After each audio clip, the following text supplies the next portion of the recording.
दगड़ियों, राज्य बनने के बाद राज्य की जनता को देने से अधिक जनता से छीनने के प्रयास हमारी सरकार बहादुरें बहुत चालाकी के साथ, मतलब मीठी छुरी के अंदाज में करती रही हैं।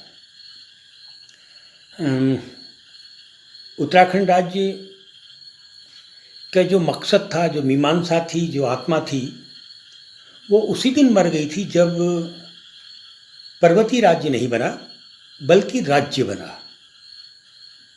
खैर, इस पर फिर कभी।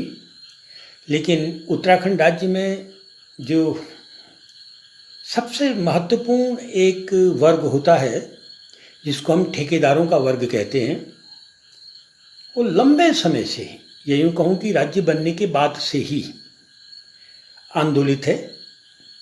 और जिन मुद्दों पर, जिन बातचीतों पर वो आंदोलित है, उसमें उनकी मांगें रोज के हिसाब से बढ़ती चली जा रही हैं। राज्य बनने के बाद उस समय जो इनका नाम था वो हुआ करता था उत्तराखंड कॉन्ट्रैक्टर वेलफेयर एसोसिएशन। फिर बाद में इनको समझाया गया कि आप संगठन नहीं रख सकते हैं, मंच नहीं रख सकते हैं, आदि आदि आदि, आप समिति बना सकते हैं। सोसाइटी रजिस्ट्रेशन एक्ट के तहत आप अपना पंजीकरण करवाइए और उसके ही तहत आपने जो कुछ करना है कीजिए। यानी सोसाइटी रजिस्ट्रेशन एक्ट के तहत अगर आप पंजीकृत हैं तो जब सरकार चाहे आपसे आपके पूरा का पूरा तामझाम अपने हाथ में ले सकती है। यदि आप सिर्फ संगठन के नाम पर काम कर रहे हैं, जिसके पंजीकरण की कोई ज़रूरत नहीं होती है, तो सरकार के पास आपसे छीनने के लिए कुछ नहीं बचता है। खैर, इस पर भी फिर कभी। राज्य बनते ही जो पर्वतीय वेलफेयर एसोसिएशन था हमारे कॉन्ट्रैक्टर्स का, उनकी एक मांग थी, बड़ी विचित्र मांग थी कि भाई उनका बहुत सारा पैसा, क्योंकि जिस दिन राज्य बना, यानी जिस दिन हम उत्तर प्रदेश से पृथक हुए, उस दिन भी बहुत सारे काम तो चल ही रहे थे, ठेकेदारों के काम चल रहे थे, लेकिन वो सारा का सारा नियंत्रण उत्तर प्रदेश से था। अब ठेकेदार काम कर रहे थे, अचानक उनको सबको मालूम पड़ा कि हमारा राज्य बन गया है। हमने बहुत मिठाई बांटी, बहुत खुशी, आतिशबाजी जो हम कर सकते थे हमने किया।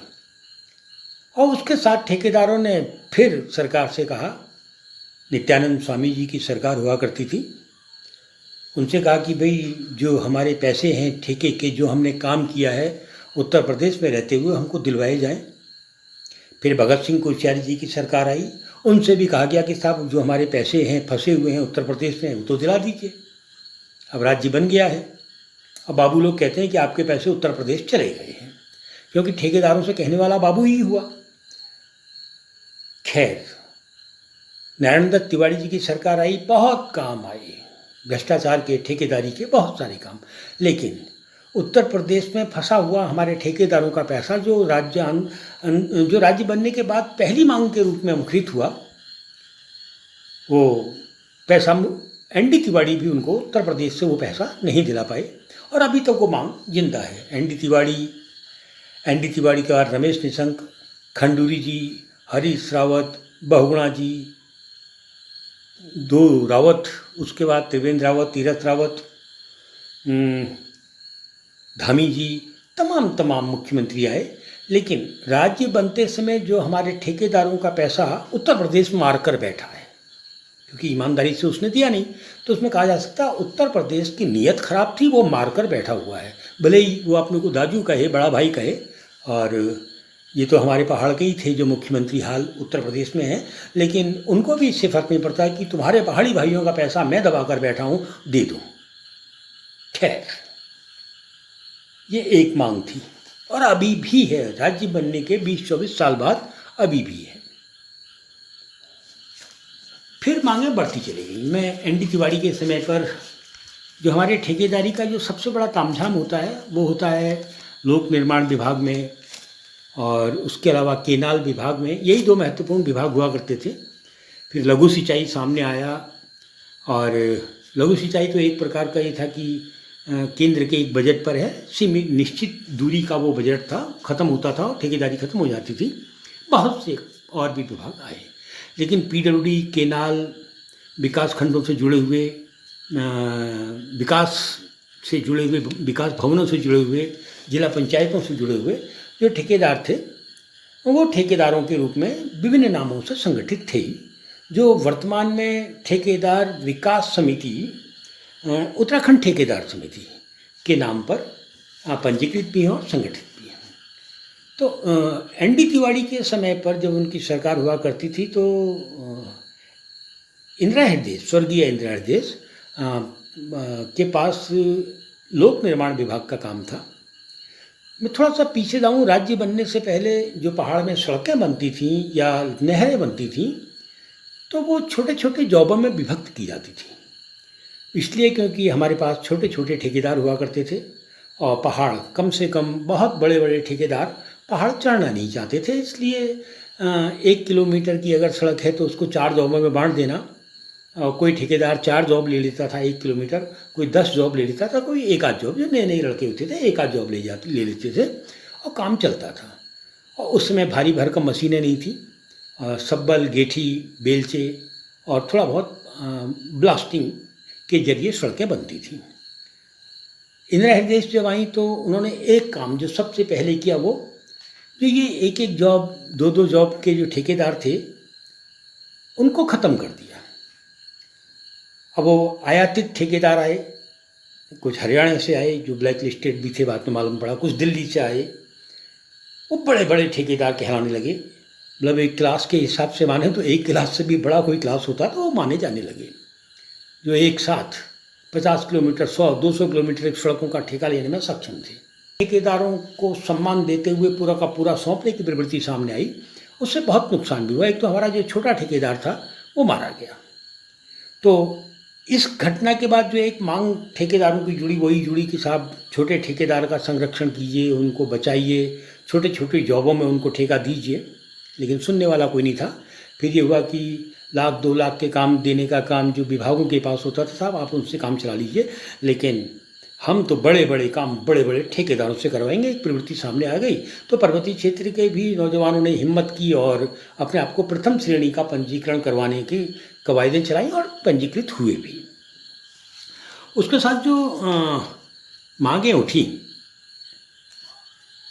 बात की, उसमें एक बड़ी मांग ये आई कि साहब ऑनलाइन कि साहब अब आपका सारा कार्यक्रम ऑनलाइन हो गया, ऑनलाइन के हिसाब से भुगतान होंगे। लेकिन जब ऑफलाइन ख़त्म हुआ और ऑनलाइन शुरू हुआ तो ऑफलाइन के समय का बहुत अधिक भुगतान जो पीडब्ल्यूडी के पास था वो फंस गया। ठेकेदारों का भुगतान था और ऐसा फंसा कि अभी तक वो भुगतान ठेकेदारों को नहीं किया जा रहा है। और उनसे कहा जाता था अब ये तो ऑफलाइन था, तब का तो भुगतान था, अभी हमारे पास फाइलें नहीं है, कुछ नहीं है। और ये भुगतान छोटा मोटा भुगतान नहीं है, ये अगर देखा जाए तो 50 करोड़ से अधिक का भुगतान होना चाहिए।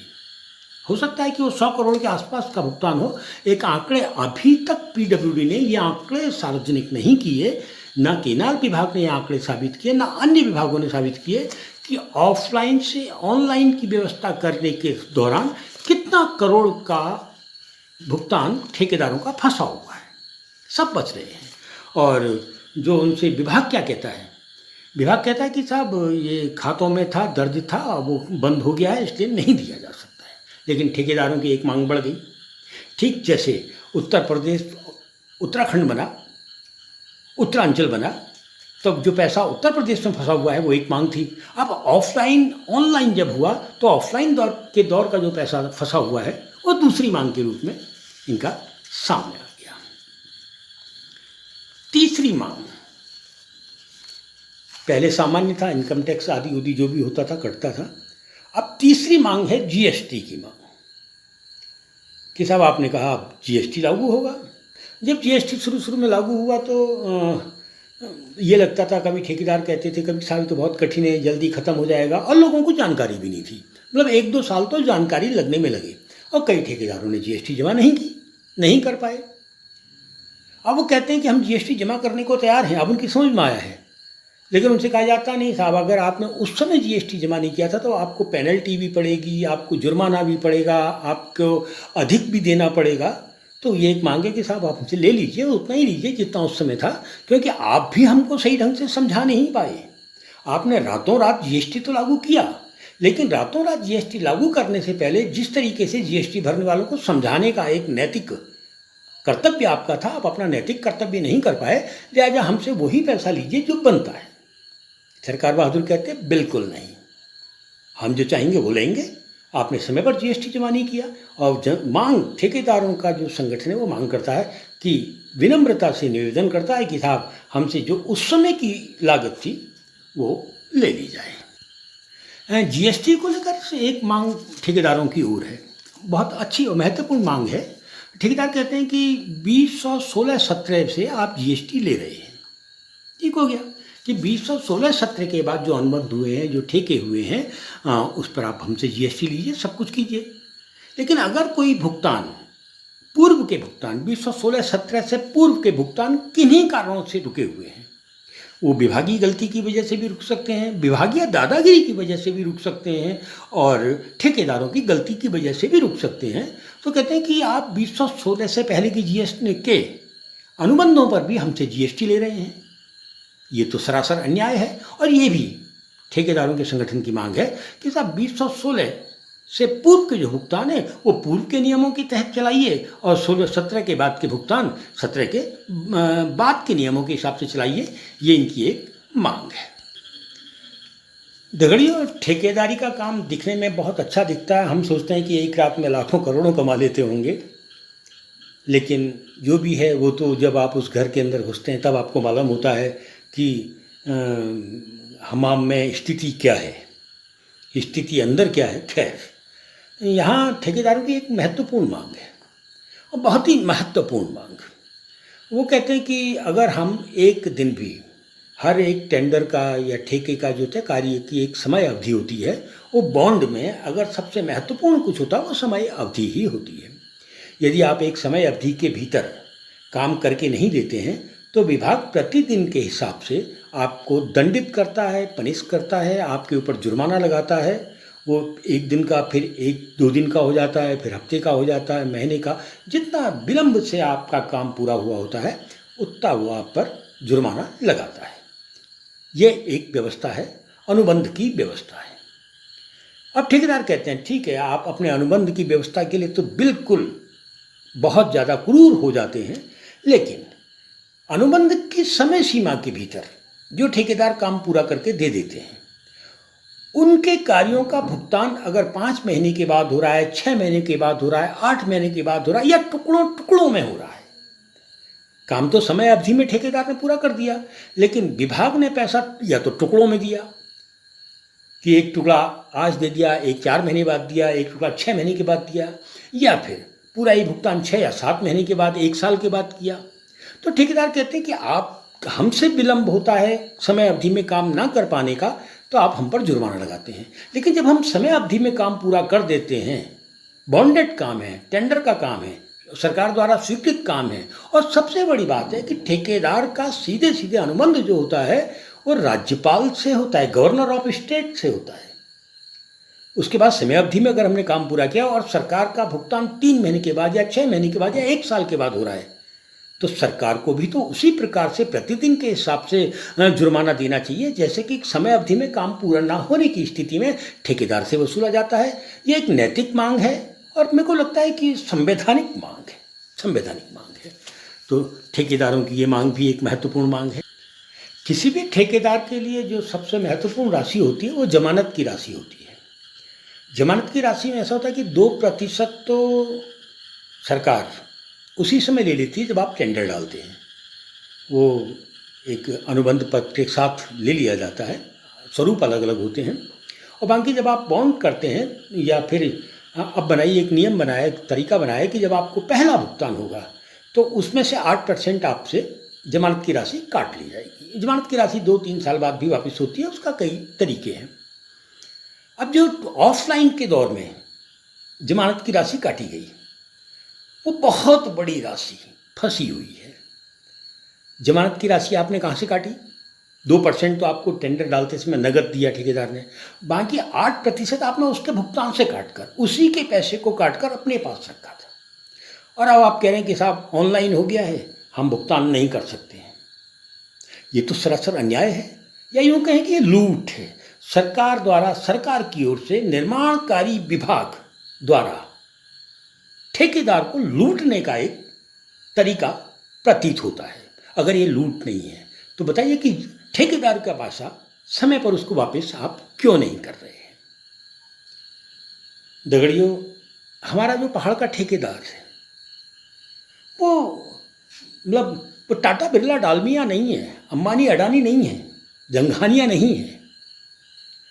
वो तो हरदा है, गोपदा है, दिलीपदा है, मंगलदा है, अब कुछ बहनें बेटियां भी ठेकेदारी में आई हैं। वो तो वही लोग हैं और ये हमारे तुम्हारे जैसे ही लोग हैं। थोड़ा हिम्मत करते हैं। मैं एक किस्से की ओर ले जाऊं। जब बड़े बड़े ठेकेदारों को उत्तराखंड में लाया जा रहा था और भगत सिंह कोश्यारी, जो आजकल बहुत बोल रहे हैं, बोलना चाहिए, उनका अधिकार बनता है, तो वो मुख्यमंत्री हुआ करते थे। तो हमारे एक ठेकेदार बंधु हैं डब्बू भाई मेहता जी, तो उन्होंने कहा, हिम्मत की राजनीतिक दल से जुड़े थे, तो जाके हिम्मत की कि साहब ये क्या कर रहे हो, जो छोटे छोटे ठेकेदार हैं वो तो ख़त्म हो जाएगी, उनकी संस्कृति ख़त्म हो जाएगी। आप बड़े ठेकेदारों को लाइए लेकिन पूरा का पूरा उनको मत लाइए। तो बहुत मजाकिया अंदाज में, टोंट वाले अंदाज में बोलने की तो खैर उनकी आदत है। तो उन्होंने मेहता जी से कहा, अरे जा यार, तू भी 2-3 खरोड़ने वाली मशीन खरीद ला, लोन ले ले, यानी पोकलैंड खरीद ला, जेसीपी खरीद ला। दगड़ियों, ये जेसीपी, ये पोकलैंड, ये बहुत बड़े बड़े ठेकेदार जो मशीनों से श्रम शक्ति को ख़त्म कर रहे हैं, मजदूर को ख़त्म कर रहे हैं, ये शायद जानते हुए भी इस बात को छुपा रहे हैं कि मजदूर जब बेलचे से, शब्बल से सड़क बनाता है, निर्माण करता है, तो पहाड़ को इतने गहरे जख्म नहीं देता जितने इनकी पोकलैंड प्रथम श्रेणी के ठेकेदारों की, बड़े बड़े ठेकेदारों की, सरमाएदारों के रूप में स्थापित ठेकेदारों की मशीनें जो जख्म पहाड़ को दे रही हैं। आपने देखा होगा, राज्य बनने के बाद जिस तेजी से भू कटाव, भू फिसलाव बढ़े हैं, नदियों में मिट्टी बढ़ी है, बजाय बहुत बड़े बड़े नामचीन सरमाएदार ठेकेदार के रूप में जब यहाँ आते हैं तो उनका काम सिर्फ करोड़ों करोड़ रुपए के ठेके पर हस्ताक्षर करना, भुगतान लेना और वो लाइन खींच देना जिस लाइन के लिए वो भुगतान ले रहे हैं, भले ही उस लाइन से बहुत बड़ा नुकसान पहाड़ की पारिस्थितिकी को हो रहा हो। ऑल वेदर रोड के रूप में आप देख रहे हैं, ऑल वेदर रोड में तो हमारे पहाड़ का लड़का, नौजवान, किटकिनदार से भी छोटा किटकिनदार बन ही नहीं सकता, क्योंकि आपकी छाती पर जो मशीनें रौंदी जा रही हैं वो आपके विकास के लिए नहीं, बल्कि बहुत बड़े बड़े सरमाएदारों के मुनाफे के लिए पूरा का पूरा ये खेल रचा जाता है, खेला जाता है। दगड़ियों, सावधान होने की ज़रूरत है और आज की तारीख में कम से कम जो मेरे गांव का लड़का ठेकेदारी की हिम्मत कर रहा है उसको साथ देने की ज़रूरत है। फिर मिलूँगा दगड़ियों, फिर मिलूँगा।